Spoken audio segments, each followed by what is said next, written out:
Well, good afternoon, or sorry, good morning, everybody. This is Don Vincent with Daily Line. Looks like we have a little feedback happening right now, but sorry for the delay, everybody. We're just sorting out some audio issues, which may still be happening. So, Craig, you may need to mute your desktop so you're not picking up any audio from that, but it sounds better now. Already done. Already done. All right, thank you. Well, sorry for the delay. Like I said, welcome to this month's press box. Today we will be previewing May's City Council doubleheader. What's going on with that, Alex? Why two meetings this month? We may not even get two meetings. It's mostly because of we presume it's because of the casino vote that I will get there, but it all depends on whether there actually is a casino vote and whether it happens on committee on Friday, and then it gets there. Should I just take it away from you, Don? Yeah, I think kick it off.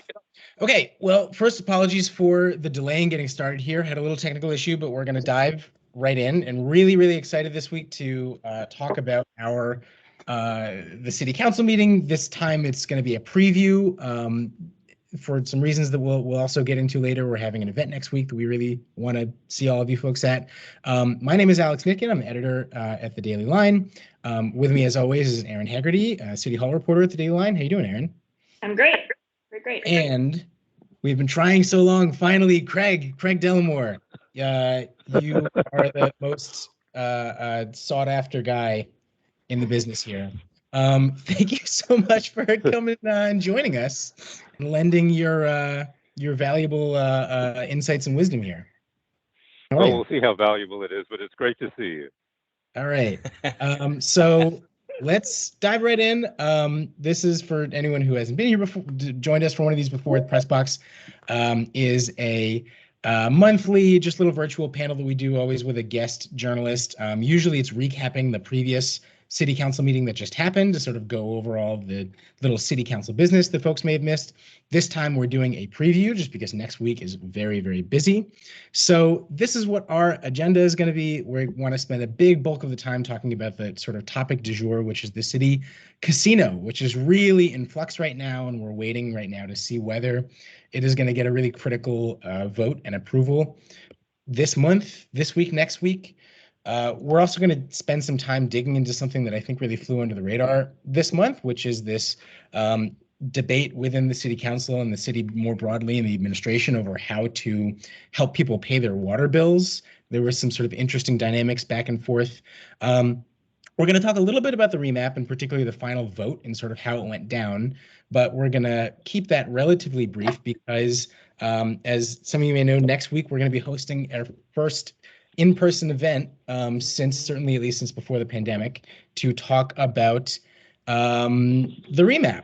And so that's going to be at the Hideout next Wednesday. We'll give you some more details later, but talking about the remap, then we're going to go through some other of the various different items that are lined up for approval at this month's city council meeting on Monday/Wednesday/ maybe Monday and Wednesday. We're going to go through some of the subject matter hearings, the like non-binding things that were discussed in committees this month, which it seemed like a banner month for subject matter hearings more than usual. We're going to get into those a little bit and then sort of cast things forward a little bit and talk about, what's happening next. So just to lay out some of the timeline for the Bally's process, sort of what's happened. Pretty much at the beginning of the month, rumors started to come out that Bally's was going to be the choice. I guess I want to ask you, Craig, first. When did it really start to feel obvious to you? When did the cat really get out of the bag that Bally's, of those top three casino proposals remaining, was kind of the obvious choice or was going to be chosen? I think it became, if not obvious, certainly suspicious. Not suspicious is the wrong word, but we started getting hints that Bally's had the inside track when stories started floating about Bally's being given what seems to be a little bit more help in getting its bids in, and that there were talks going on behind the scenes. But I think really it started to look like this was on rails, as opposed to this free, with the council being ready to assist the mayor in picking it, when frankly the special committee was even appointed. I think that that with having a committee that is made up of committee chairs is pretty much the mayor saying, these are all people I trust to back me when I really need it. So that was the first hint, I think. But then we started getting some uncomfortable comments from the other bidders, saying, "Hey, Bally's seems to be, it didn't have to pay as much, and they're still talking." Also, even when the announcement of the three were made, it was pointed out that Bally's, at least the labor group said, Bally's is the one that has already come closest to having a labor agreement, and labor is something very, very important to the city council. Of course, I think that's something that we heard a lot. That was maybe our biggest takeaway from that first casino committee hearing that we had last month. Aldermen kept saying it's absolutely critically important that there be a labor agreement in place. And that was, like you're saying, Craig, one of the reasons why the mayor eventually came out and said Bally's is the one, because they were the ones who were earliest at the table with groups like the Chicago Federation of Labor. Of course, then critics said, we were at the table too, we would have gotten there. You just didn't give us enough time. You were in such a rush to pick this one. So just heading back to the time, I also want to mention before we get started, in the meeting chat, please feel free to ask us any questions. We want to leave a little time for a Q&A at the end, and if there are questions sort of to what we're talking about, we can try to pepper answers in as we go. So May 3rd, remember this was a Tuesday, I guess 2 weeks ago, and the mayor was asked in a press conference, by this time the Sun-Times and Trib reporting had come out saying, oh, it's probably going to be Bally's. The mayor was asked in a press conference, has a choice been made yet? And she said, no, of course not. That's preposterous. The evaluation committee that reports to me hasn't met yet. They have not made a decision at all. 2 days later, May 5th, the mayor comes out and says, yes, Bally's is the choice. They tout the sort of union agreement as a big reason for it. They say it's going to promote the most economic development. They say it's going to, a big factor is this $40 million upfront payment that Bally's would make to the city, which is a really huge leg up, it seems, financial leg up, at least in the short term from the other proposals. And a number of aldermen, particularly basically all of the aldermen who surround the Bally's site but don't specifically represent it, that being Alderman Brendan Riley, Michelle Smith, Brian Hopkins, and although he's been less vocal, Daniel Espada, whose ward is also pretty close to the site, have been pretty roundly against it, have been making their objections known. So then we get to this 6-hour subject matter hearing, and I want to come back to you, Craig. How much of this, I guess it was a long meeting. I wasn't even, Erin and I were sort of had to switch back and forth watching the whole thing. I'm curious first, just sort of what your takeaway from it was, what you felt like your sense of that was at the end of this whole long marathon meeting. I think this was a meeting being held by people who assumed that they were going to have a say in the actual selection. So it was more about asking questions and prodding the developers about what they stood for, and basically expressing their own concerns. And these are the kind of concerns that might not necessarily show up at a big debate about it, but I think there was a feeling at this meeting that this was a preliminary. And one of the cute things, and we're in an era where language means so much. When the mayor was talking about a committee that had not met, there was some confusion. I would suggest maybe even some deliberate confusion that was sowed, because the committee wasn't the committee. The committee, that the special committee made up of aldermen, was not what she was talking about. She was talking about her inner circle committee, the people advising her. And frankly, that must have been a really short meeting, Alex, because like you said, 2 days later, they had a conclusion. But then it's not like no one was looking at this all along. They actually were evaluating, but they just hadn't, like the Supreme Court.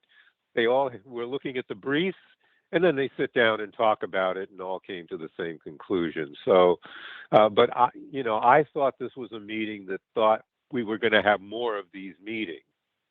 And then the second meeting, only the second meeting, it was already decided, and now their job is to simply evaluate the one plan in front of them.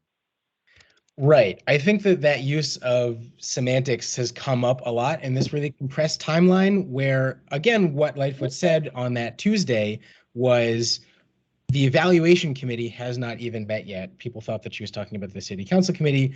Then Brian Hopkins, one of the loudest opponents to the current casino proposal, sort of challenged Samir Mayakar, who's really been the deputy mayor for economic development, who's really been in many ways the leader of the whole casino process within the administration, and said, well, if you already knew that the casino was the choice, why would she say that it wasn't the choice? And what Mayakar said was, well, the evaluation committee didn't make its choice until Tuesday afternoon, a few hours after Lightfoot made that pronouncement. So technically what she was saying was true. Another thing to note is that someone was asked, I think by a Block Club reporter in that same press conference, you promised that there would be more committee hearings, or that there would be more public hearings on this proposal before there was a vote, or before a choice was made. And Lightfoot sort of very cleverly said, well, technically a choice hasn't been made yet. It's the city council's power to actually, affirm the decision that's going to be made. And even I think this was even before the May 9th hearing. I think in the first hearing, Alderman Tunney, who's the chair of that special committee, gave a timeline of, we as this committee should, be done with our work in 2 to 3 months. And even that seemed like kind of a fast timeline for some aldermen.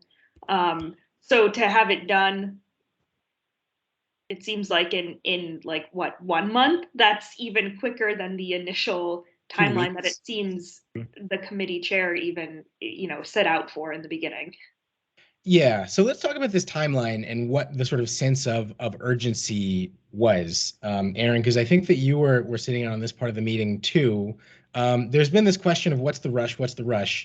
What were CFO Jenny Bennett and Budget Director Susie Park saying the rush was to get this through? Yeah, and this came, I don't know, at least I'm sure there were multiple aldermen asking about this, but Alderman Michelle Smith asked, what's the rush? She said she felt like she was, council was being rushed to make a decision.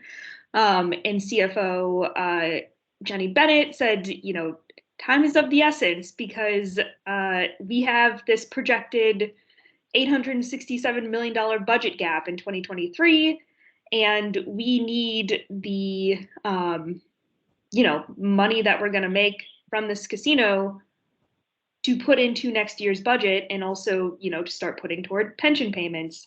And that $867 million number is, that's a big number. And you would think it would be better. And we found out this week, yesterday, that it is actually less than half of that now, that $867 million budget gap estimate is just from, it's from, documents from from last year. So city officials are now projecting a $305.7 million budget gap for next year, which is not quite as dire. And they've been able to use some ARP money, extra revenue from last year, and structural solutions to kind of bring that projection down. So I guess the question is is the situation to approve a casino as dire as originally presented when it comes to meeting the revenues from that casino? Yeah, basically our understanding is that aldermen were told we need to get this $40 million upfront payment in ASAP so that we can count it into this year's budget. And again, just what is actually the timeline for this and what is actually going to be approved. A lot of Hopkins in particular and a lot of aldermen were really worried that they were going to get this, 1,000-page long bundle of ordinances that was going to be all the zoning, all the transportation stuff, all of the planning, and just give a 100% go ahead to the casino. That's not what this is that's up this month. What's up is just a basically 7-page kind of very high level authority given to the city to operate a casino, basically saying like a casino is a thing that can exist in the city in one of its zoning designations. And the reason why that's important is because it's basically the bare minimum that is needed for Chicago to then go to the Illinois Gaming Board, ask the state for a license. At that point, it would come back to all the city planning and zoning and transportation processes. The reason why that's still a big deal, though, even though it's such a bare bones document, is because it would mean going to the gaming board on this specific site, on this specific proposal, we would be off to the races on Bally's, and there would basically be no turning back. Yeah, go ahead, Craig. I was going to say some of this starts to remind me of, in fact, gaming being approved in Illinois in general. If this were the state legislature, that 7-page document is what would be called a shell bill. Basically, it's the shape of what you want to do, but you haven't filled in all the details.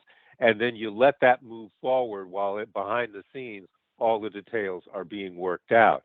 And under normal circumstances in legislative bodies, that's not a bad plan, because a lot of this, sometimes you don't want to see the sausage being made, but there has to be some trust of the process before people are willing to let it go forward like that. And,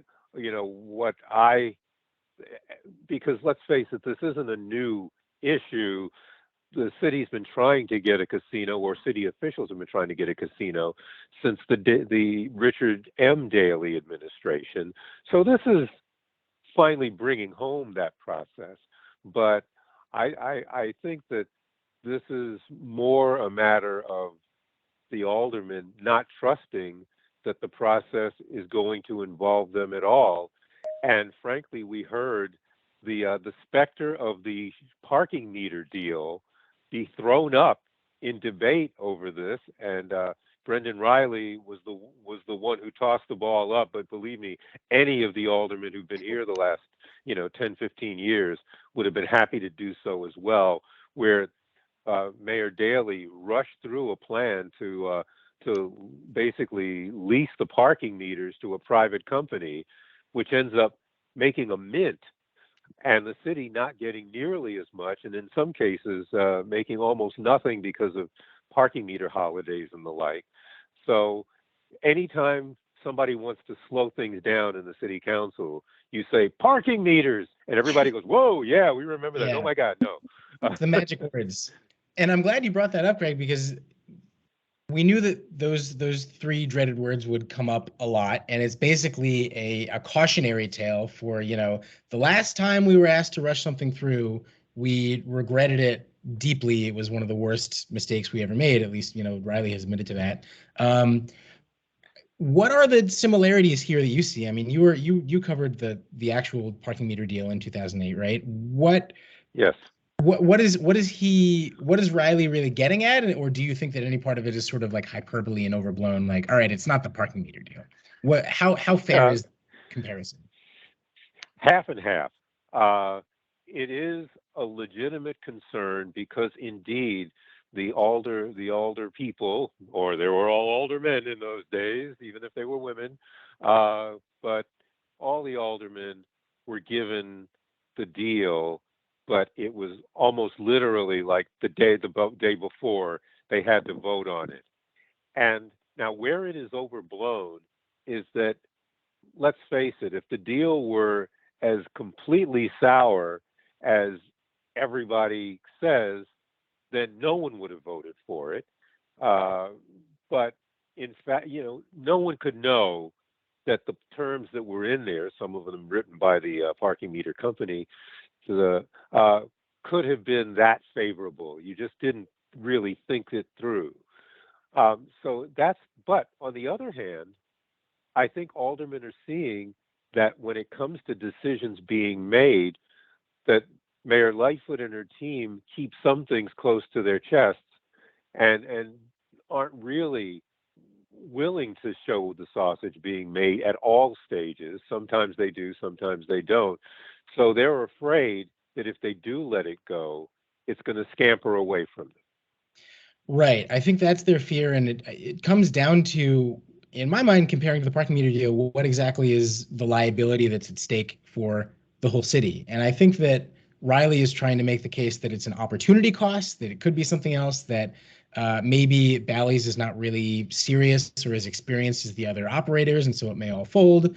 But ultimately, I think what's really critically important in this and helping the mayor out is that, at least right now, as planned, there's $0 of public subsidy, no TIF money going into this, and it's just being presented as the city is getting money from this period. And most of the opposition seems to be local and related to traffic and congestion and things like that. On that note, I think we do have to quickly talk about the Madinah Temple, which is this actually was the last minute, a last minute switch that the city sort of imposed on the developer, on Bally's, even though they were not super interested in that at first. This is because of planning sort of PD issues with the existing area. They couldn't put the temporary site there.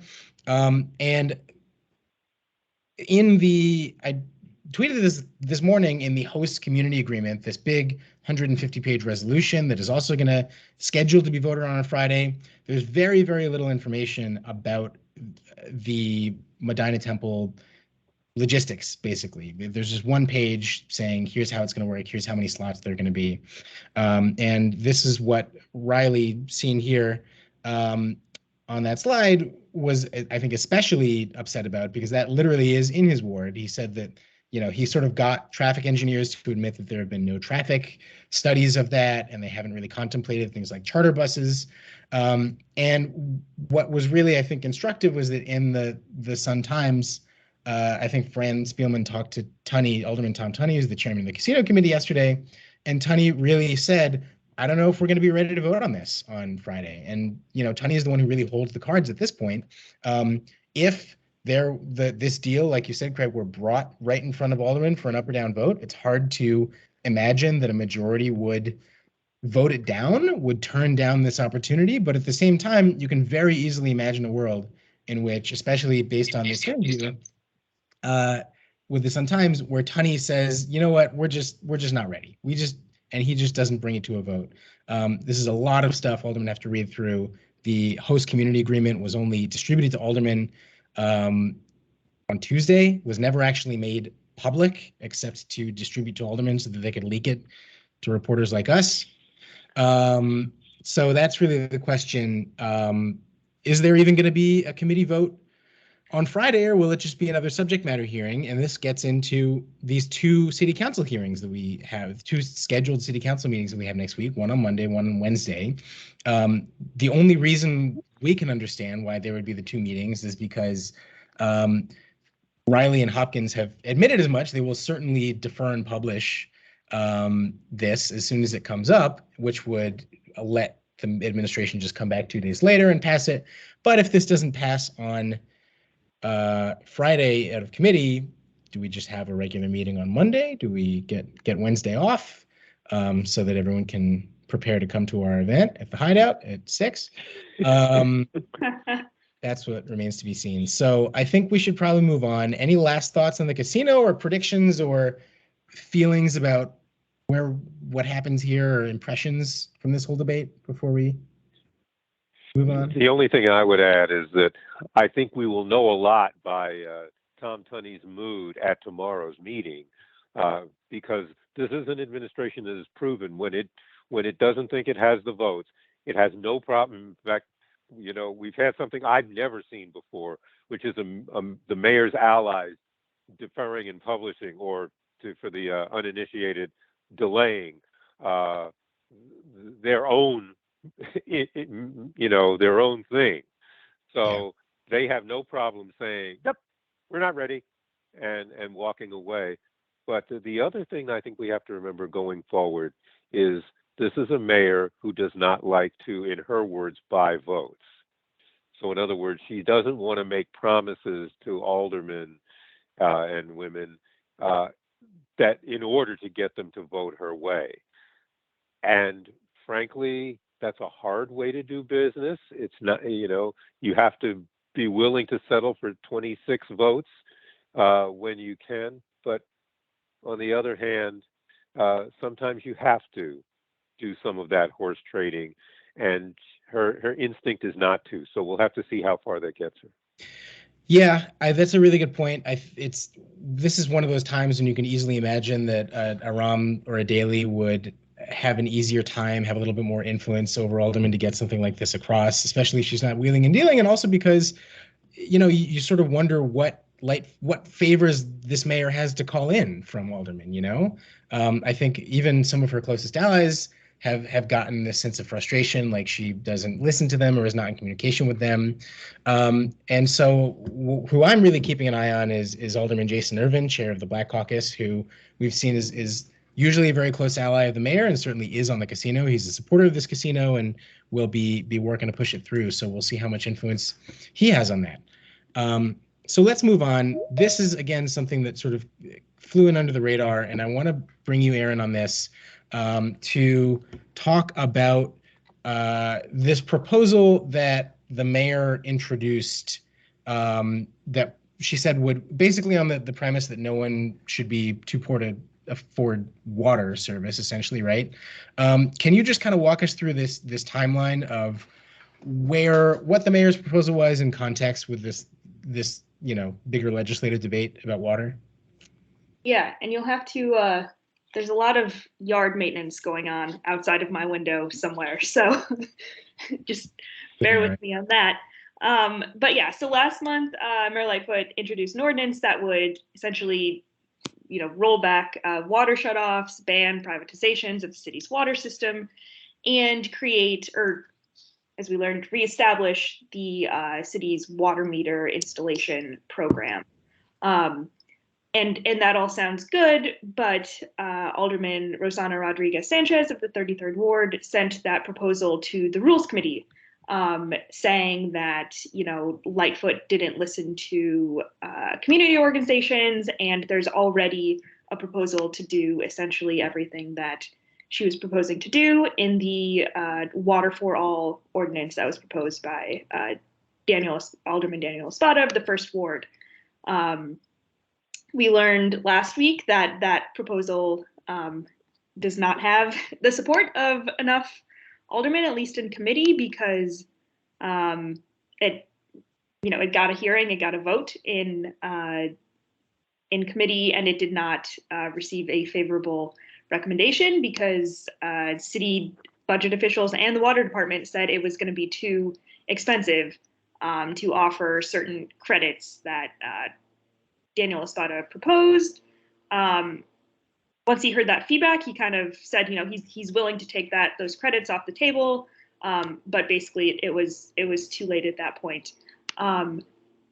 So yeah, Lightfoot's proposal got sent to Rules, but there was, basically 1/3 of the proposal was reestablishing this water meter installation program, which the ordinance for that expired at the end of last year. I'm not quite sure why it was allowed to expire or why we've gone. City's meter save program, it's called, to sort of install and distribute water meters, which help people save on their water bills. Yeah, I'm not sure why it's been 5 months and we're just pushing for this now. But essentially, Andrea Chang, the head of the water department, said there's about 11,000 residents on the wait list for these water meters, and the water meters, basically bill you for the water that you actually use instead of, taking into account the size of your building and I guess the number of, fixtures that you have. And the reason this is important now is because beginning January 23rd, whenever the city installs a water meter, they also have to replace the lead service lines, which is going to take, I mean, it's much more time consuming to replace a lead service line than it is to add a water meter. So the city is trying to push this through now so it can meter as many residents as it can by the end of the year, which is great. They're having to replace their lead lines. Yeah, it's great to help people save money on their water bills, but it also feels a little weird that like we're trying to get this all in before we also have to replace lead service lines, because you would think you would want to replace the lead service lines and people would also want them to be replaced. So yeah, that component of this Lightfoot's water proposal passed the budget committee yesterday. There weren't too many questions. It wasn't too contentious of an issue, but I'm interested to see if the administration can work with Alderman Laspada and come to some sort of compromise proposal or agreement on the rest of the Lightfoot's water proposal and Laspada's water for all ordinance. So I want to back up for a second and draw out the sort of Venn diagram between Laspada Water for All, which he introduced early last year, and Lightfoot's ordinance that she just came out with last month. Water for All would, in the sort of similarity category, they would both ban any future privatization of the water system, and they would both put a almost total ban on water shutoffs. They would both do that. Of course, Water for All had it first. And for the past year and a half, Water for All has just been sort of sitting in committee, and the administration never called it for a vote or even agreed to meet with Laspada, in his words, in his telling, to talk about it.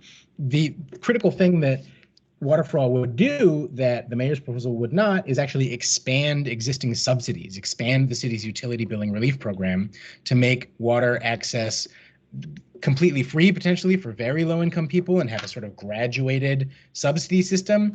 The administration did not want to do that. And so after Lightfoot introduced her proposal and Rodriguez Sanchez, who's a Water for All supporter, sent it to rules, Laspada invoked Rule 39, which allows any member of any committee to collect the signatures from a majority of members of said committee and force a meeting over the objection of the chair. Craig, do you remember, when's the last time in your memory that happened? Has that ever happened in recent memory? Not in my memory. Yes, I can't say that I remember any time within my memory, and I've only been at City Hall for 20 years. So, but yeah, that it's an unusual move. But under this administration, and this is as much a factor of the aldermen feeling their muscle as much as the mayor, we have seen more parliamentary maneuvers since Lori Lightfoot took office than any time that I can remember. Defer in publishing was a rare thing when, up until now. It did not happen every meeting. What a time. And in fact, yeah. So, yeah, the times have changed.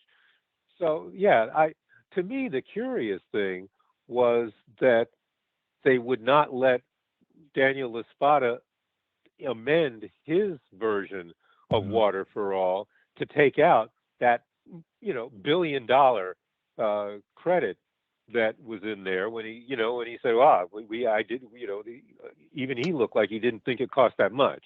And so for them not to allow him to do that means that there is an intent not to have that pass out of committee before something happens. And we'll have to see what that something is. Right. So, Craig, just walk us through then, if you would. Here we see, by the way, Andrea Chang, who's the commissioner of the Department of Water Management, and then below is Daniel Laspada. At the moment, he realizes his ordinance is about to get voted down. So Laspada was saying, hey, we've been trying to work with the administration on this, and they've been icing us out. Now that it's up for a hearing and up for a vote, the administration brings out all the big guns, brings out Andrea Chang and Jenny Bennett. Craig, what were they saying? Why were they saying, no, you can't vote for Water for All, it's not good? Well, the main reasons, it's exactly what Erin was saying, that It is a cost issue, and you have to remember, even with the water meters and the service lines, they're a little antsy about the service lines. They want to do it, and the city has been trying to wrestle with doing it for years. This isn't the first administration. Rahm Emanuel wrestled with it as well. That is a multi-billion-dollar project. I mean, remember, there was a time where lead service lines were mandated in new construction. You could not build a home with plastic pipes until 1986. Yeah. Yes. So this is a problem that was created by government that now says, oh, these things cause cancer, and now they've got to undo everything that they did all the way up until almost 1990. So that's really expensive, and I think they're trying to find money and save money any way they can. Yeah. And Alex, you jogged my memory a bit, but watching this committee hearing with Laspada's Water for All ordinance, you kind of had the feeling that it was doomed from the beginning, because there was, I mean, Alderman Laspada brought his experts with him to testify, but they were not allowed to speak first. It was just like one after another of city officials who reiterated why this is not the proposal that was going to pass. And it felt kind of like they were ganging up on him, but their point got across very quickly. Yeah. So interestingly, the pivotal votes in this, right, were Hopkins and Riley, were Alderman Brian Hopkins of the 2nd Ward and Brendan Riley of the 42nd Ward. And I say pivotal because they added their signatures to that Rule 39 document to make the meeting happen. If it weren't for those two, the meeting would not have been forced into the light of day. But then once everyone got their points out, they voted no on Laspada's ordinance. And Erin, you caught this, that Riley, who, by the way, has a very prolific Twitter account. And if you want a window into this very, very powerful person's, psyche and ideas and motivation and work, follow Brendan Riley on Twitter. He tweeted this very nice, nice try, buddy, but like very sincere at Laspada, being like, I'm proud of you. You did your best, and like we're gonna work together and try to like get something better than the mayor's ordinance. So, kind of a sweet moment of camaraderie. Yes, so now the Lightfoot's ordinance is still bottled up, pun intended, in Rules Committee. But we will see if it is too watered down to pass. Okay. So the remap, just quickly. Man, everything crashed together very quickly. I don't know if we have time to get into how it all happened, but basically, long story short, the straw that broke the camel's back was 3 aldermen, Alderman Carlos Ramirez Rosa, 35th Ward, Rosana Rodriguez Sanchez, 33rd Ward, Alderman Daniel Espada, 1st Ward, realized that the walls were crumbling down around the Latino Caucus coalition, and they said, all right, we got to get something while the getting's good. They went into the map room with Emma Tai from United Working Families, and they worked out a map that worked for them at the expense of some of their fellow members, the Latino Caucus, particularly Alderman Gil Villegas. So final vote, 43-7.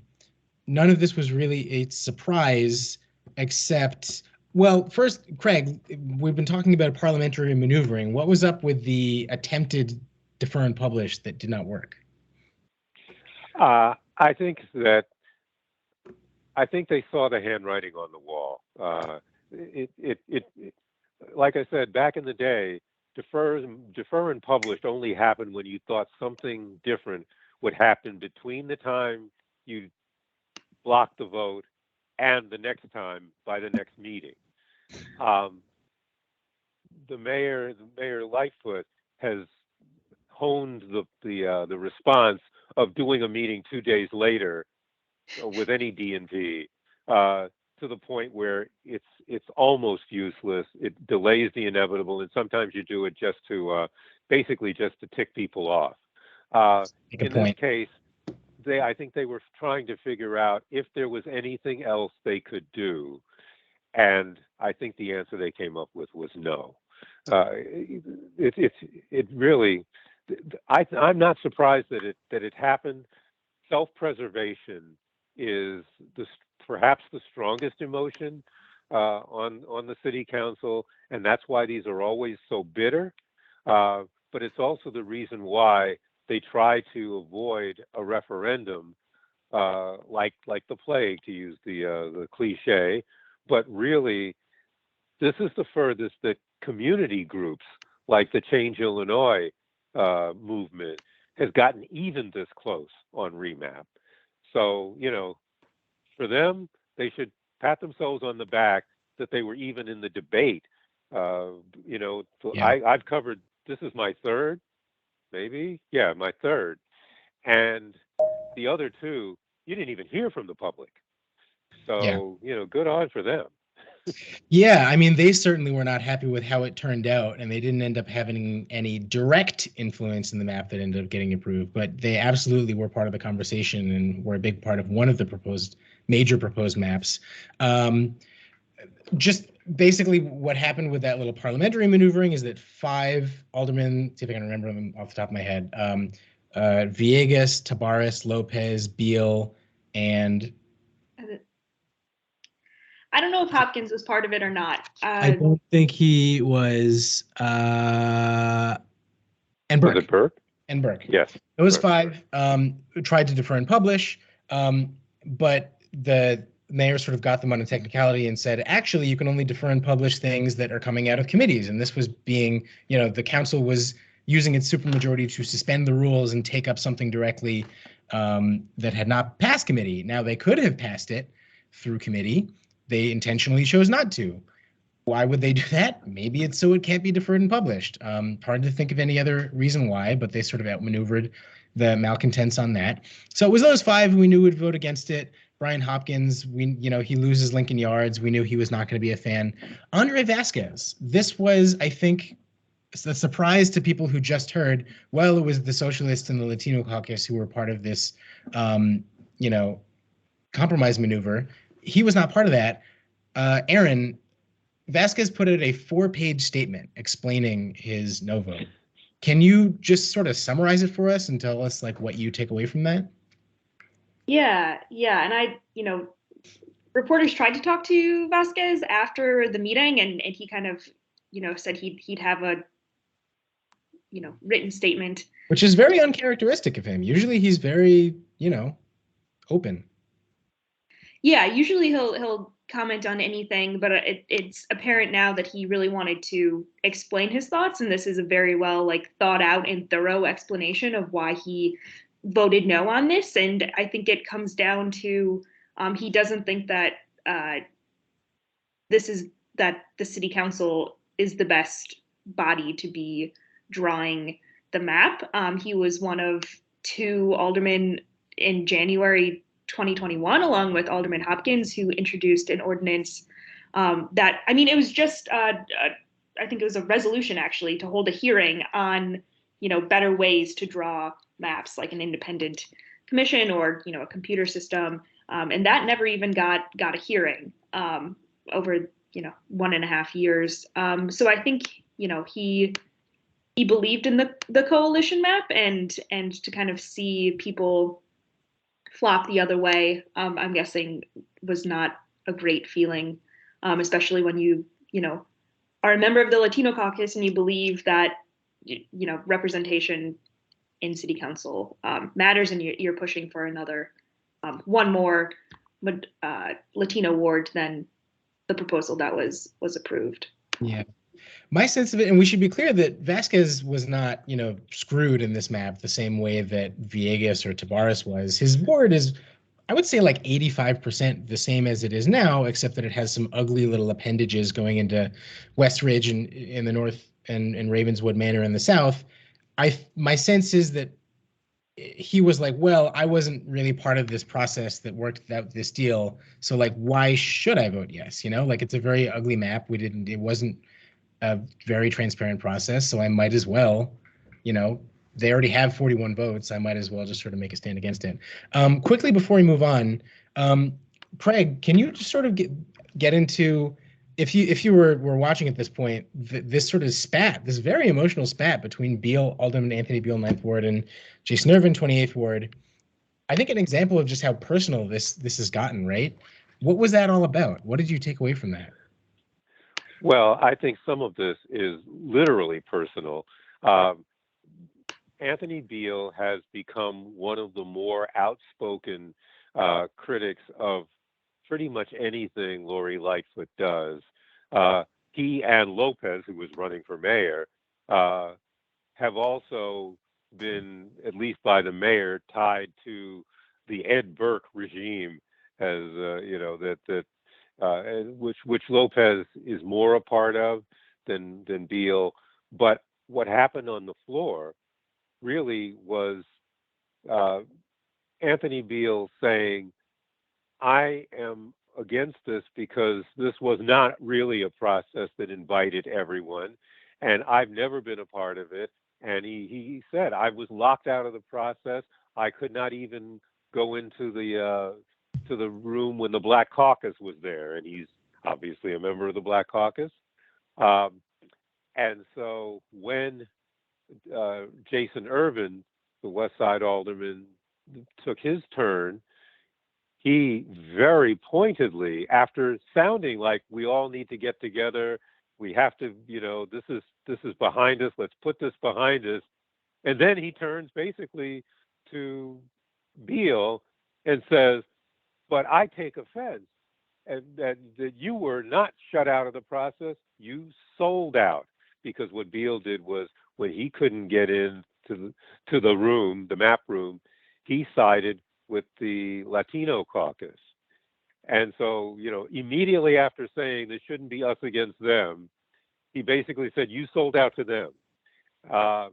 And then Beale wanted a public apology, which he didn't expect to get and did not get. And it just carries over something that Beale has become one of the thorns in the side of the mayor.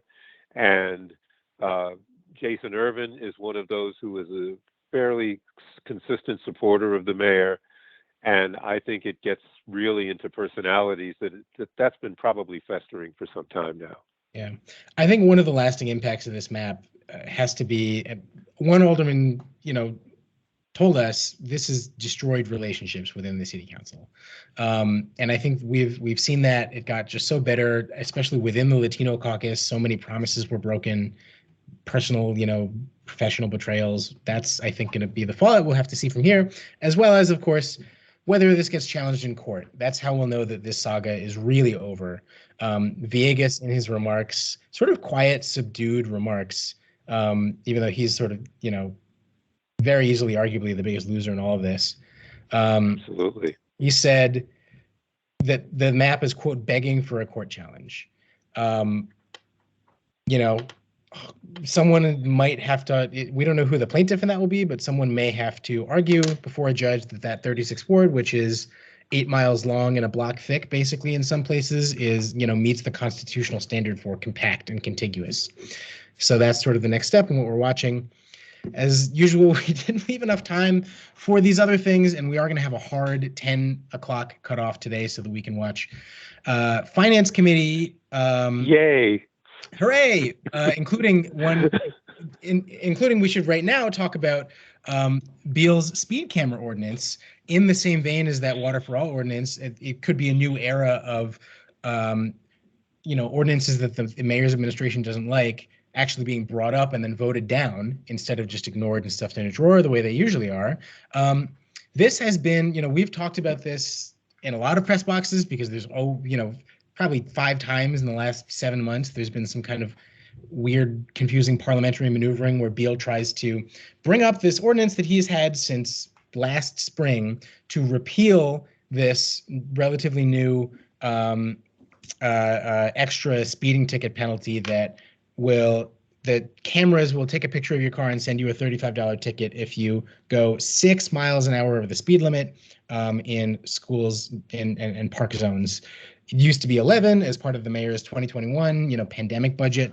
Added that and said it's all about safety. It's all about trying to reduce crashes. Beale said, "Come on, get serious. You're trying to raise money. Don't try to disguise it." And so Beal has been trying to repeal it over and over and over. Here in 5 minutes at the Finance Committee, Scott Waguespack, the chairman of that committee, is going to say, "Fine, let's bring it up." And then, basically similar to how we saw the Environment Committee play out, we're going to bring Comptroller Reshmasoni in here. We're going to bring, CDOT deputy commissioners in here to talk about all of the good that these extra fines have done and why we shouldn't repeal them. And then we'll bring it to a vote and see whatever the will of the body decides. So we'll see how that goes. He made, another valid point that even if it does pass the committee, it doesn't really matter because Beal has called Rule 41 to bring it to the council floor again anyway. So this could finally be the end of the road for Beal's traffic speed camera ticket. I would like someone to make a short film where the main character is that proposed ordinance. And, every time it looks like it's prepared to be called in city council, it's, got its best clothes on, maybe a tie. It's like, today's my day. And then it, Not today, Junior. goes home. Back to the rules committee for you. Maybe tomorrow. Just briefly running through these, a big O'Hare concession deal, a Butcher and the Burger, and a Sparrow Coffee, which Erin has informed me is a Naperville-based coffee chain, is going to be coming to Terminal 5. It's Chicago-based, but the first Sparrow Cafe was opened in Naperville, and I covered that thoroughly during my time covering Naperville. We'll have to get your review on the one in Terminal 5. And then we got to talk about this youth curfew. Pat asked about it in the chat. This was a late amendment to tomorrow's Public Safety Committee budget, where the mayor came out with her curfew to the youth curfew, 10 p.m. And everyone was like, well, you need city council approval for that.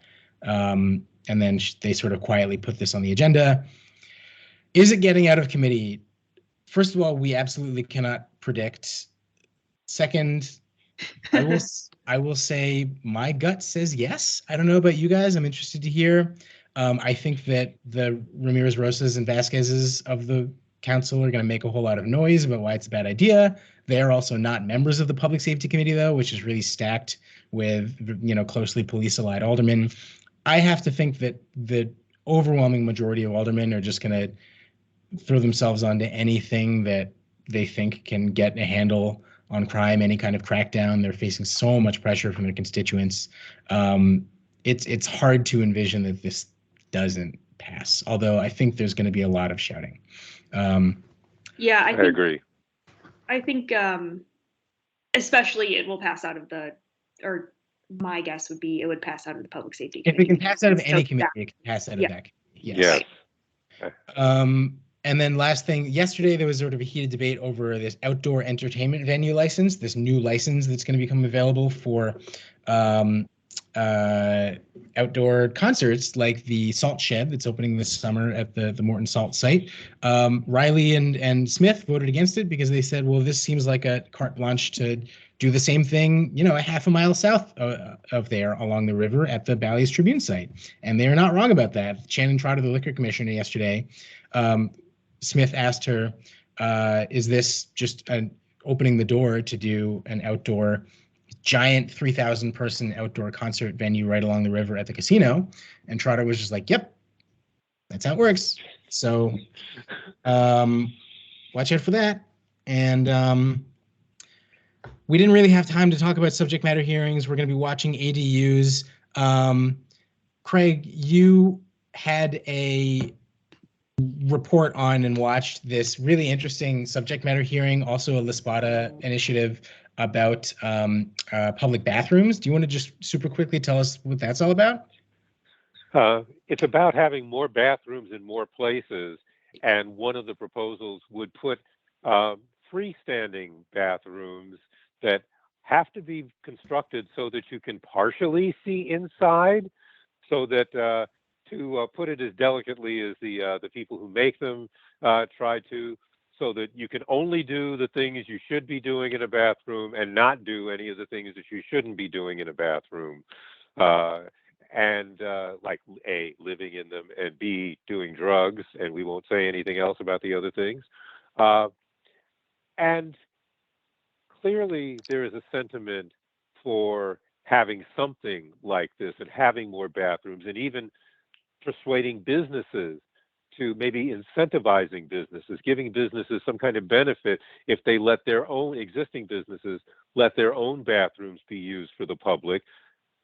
This is not just about helping the homeless, although that is one of the intentions, but it's also about, as anyone who has ever been out with little kids can tell you, there is no crisis higher than your little kid really having to go and you can't find anywhere. So yeah, there's sentiment, but it was a subject matter hearing so that now we can go back behind closed doors and try to figure out what we can or cannot afford to do. Right. All right. So one thing that we didn't talk about is the Civilian Police Oversight Board. Erin has been covering this a lot. And there is a Rules Committee meeting scheduled for Tuesday. Oh, hello. That was scheduled or put up on the clerk's website while we were in this discussion. And aldermen are scheduled to vote on the 14 nominees that have been chosen to serve on this as good people to potentially serve on this citywide commission. The Rules Committee will vote on that. They'll send the 14 names, or I'm guessing it'll be 14 names, to Mayor Lightfoot, and she will pick 7 of them, and that will be our new and first ever civilian staffed oversight board of the Chicago Police Department. She will pick 7 of the 14, presumably when she's good and ready. And who knows when that'll be, but these are going to be permanent members, are going to be elected in 2023 anyway. Well, we're just a little bit over time here. Thank you both again so much for joining us. Craig, thank you for coming on. I'm sorry that we had to. Thank you for the honor. It's a pleasure to join you. And Erin, thank you very much. Be sure to buy your tickets for our remap event at the Hideout next Wednesday at 6. You can do that on their website on May 25th. And Don, I'll kick it back over to you. Well, I will echo Alex in saying thank you so much, Craig. It was great to have you on. I hope to have you on here in the near future for a future press box event. If you are interested in checking out our Hideout event, I threw a link in the chat, so please find it there. Otherwise, just go to hideoutchicago.com, scroll down to the 25th, and you'll see a link there with our event. I also threw a couple of other links in our chat window. If you haven't taken the Chicago Index Q2 survey, please do so and share it widely. I'm trying to get as many people to take that survey this quarter as possible. We should have results out early June, maybe the first or second week of June. So be sure to track that. And then lastly, if you like what you heard here, we've been having great conversations with our local leaders and power makers throughout the city of Chicago.